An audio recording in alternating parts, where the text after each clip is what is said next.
అగ్ని ప్రమాదాలు విపత్తుల సమయంలో ప్రజల ప్రాణాలు ఆస్తులు కాపాడేందుకు అగ్నిమాపక శాఖ మరింత ఆధునికంగా పనిచేస్తోందని అగ్నిమాపక శాఖ డీజీ వెంకటరమణ తెలిపారు. అనంతపురం జిల్లా అగ్నిమాపక శాఖ ప్రధాన కార్యాలయాన్ని ఆయన ఇవాళ సందర్శించారు. జిల్లాలో ఆధునీకరించిన అగ్నిమాపక శాఖ వాహనాలను, అగ్నిమాపక కేంద్రాలను ఆయన ప్రారంభించారు. ఈ సందర్భంగా ఆయన మాట్లాడుతూ 15వ ఆర్థిక సంఘం నిధుల్లో నుంచి 40 కోట్లు వెచ్చించి కొనుగోలు చేసిన 58 అధునాతన అగ్నిమాపక వాహనాలను తీసుకొచ్చామన్నారు. వాటిలో 25 అడ్వాన్స్డ్ వాటర్ టెండర్లు, 13 క్విక్ రెస్పాన్స్ మల్టీపర్పస్ టెండర్లు, 20 వాటర్ బౌజర్లు ఉన్నాయన్నారు. వీటితో పాటు అగ్నిమాపక కేంద్రాల్లో మౌలిక వసతుల కల్పనపై ప్రత్యేకంగా దృష్టి సారించామన్నారు. రాష్ట్రంలో 1,2.25 కోట్ల వ్యయంతో కొత్తగా 17 అగ్నిమాపక కేంద్రాల భవనాలు నిర్మిస్తున్నారన్నారు. రాష్ట్ర వ్యాప్తంగా అగ్నిమాపక సేవల మౌలిక వసతులను బలోపేతం చేస్తూ ఉన్నామని వివరించారు. 3,000 ఆసుపత్రులు, 1000 పాఠశాలలు, పరిశ్రమల్లో అగ్ని ప్రమాదాల పట్ల అవగాహన పెంచేందుకు రాష్ట్ర వ్యాప్తంగా ప్రత్యేక మాక్ డ్రిల్స్ నిర్వహించామని డీజీ తెలిపారు. డయల్ 112 నంబర్కు ఫైర్, పోలీసు, అంబులెన్స్ సౌకర్యాలను అనుసంధానం చేస్తున్నట్లు చెప్పారు. అగ్ని ప్రమాదాలు జరిగిన వెంటనే చర్యలు తీసుకునేందుకు గ్రామ, మండల స్థాయిలో ఏర్పాట్లు, ట్రావెల్స్ బస్సుల్లో అగ్ని ప్రమాదాల నివారణకు ప్రత్యేక చర్యలు చేపట్టినట్లు తెలిపారు. రాబోయే రోజుల్లో 70 కోట్లతో ఆధునిక సాంకేతిక పరిజ్ఞానం వినియోగించి రోబోటిక్, డ్రోన్ వంటి ఆధునిక పరికరాలతో అభివృద్ధి చేయనున్నట్లు తెలిపారు.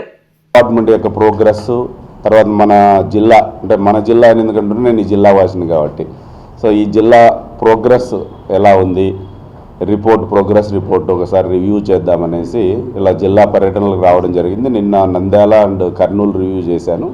ఈరోజు అనంతపురం జిల్లాకు రావడం జరిగింది.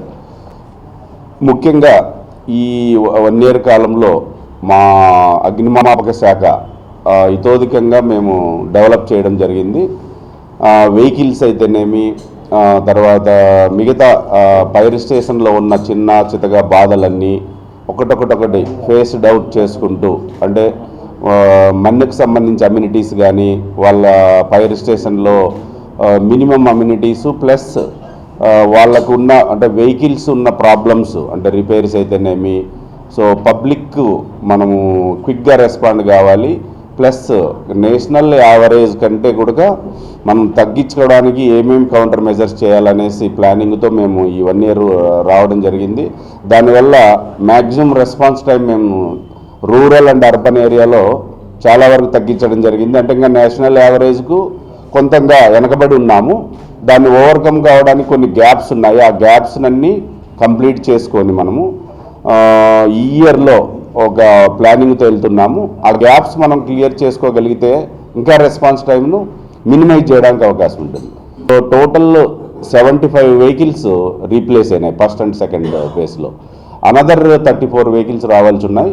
ఇవన్నీ వస్తే మాకు 110 వెహికల్స్ రీప్లేస్ అవుతాయి, కొత్త వెహికల్స్. సో అలా అని టోటల్ ఫ్లీట్ రీప్లేస్ కాదు, ఇంకా ఒక 40% వెహికల్స్ రీప్లేస్ చేయాల్సి ఉంది. దాన్ని కూడా నెక్స్ట్ ఫేజ్ ఎక్స్పాన్షన్లో చేయగలుగుతాము.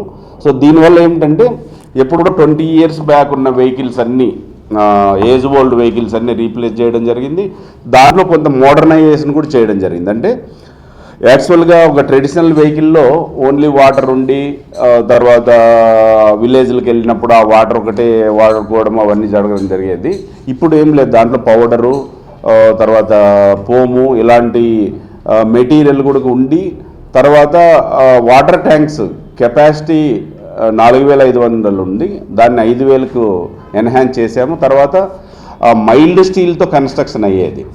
ఆ మైల్డ్ స్టీల్ కన్స్ట్రక్షన్ నుంచి ఇప్పుడు స్టెయిన్లెస్ స్టీల్ తీసుకురావడం జరిగింది.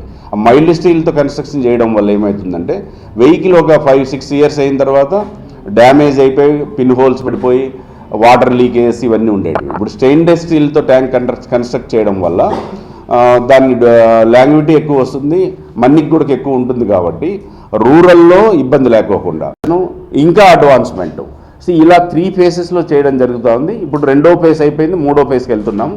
దీంట్లో కొంత రోబోటిక్ కానీ, ఈ డ్రోన్స్ కానీ, తర్వాత ఇంకా ఏమన్నా అడ్వాన్స్మెంట్ ఉన్న వెహికల్స్ ఏమన్నా మనము ఎక్స్పోర్ట్ చేయడానికి కానీ, ఇంపోర్ట్ చేసుకోవడానికి కానీ ఉపయోగం ఉండేటట్లు ప్లాన్ చేస్తున్నాం. దాని ఆంధ్రప్రదేశ్లో అన్ని స్టేట్ల కంటే కూడా మనము అడ్వాన్స్మెంట్లో ఉంటాము.